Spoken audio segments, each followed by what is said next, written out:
What's up guys? In this tutorial, I will show you how to set a timer on the camera app on your iPhone. Whether you want to step into the frame yourself or just want a few seconds before the photo is taken, the built-in timer makes it super convenient. First, open the camera app on your iPhone. At the top of the screen, you will see a small arrow pointing upward. Tap on that. This will reveal more camera options along the bottom of your screen.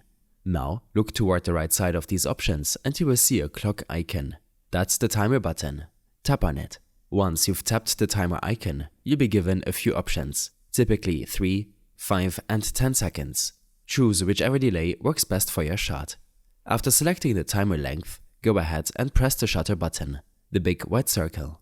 You will see a countdown on the screen, and when it reaches 0, your iPhone will automatically take the photo. The timer helps you avoid rushing, and it also keeps the camera steady by preventing any shake from physically pressing the shutter at the last second. I hope this helped you out. Leave a comment if you have any questions and see you in the next one.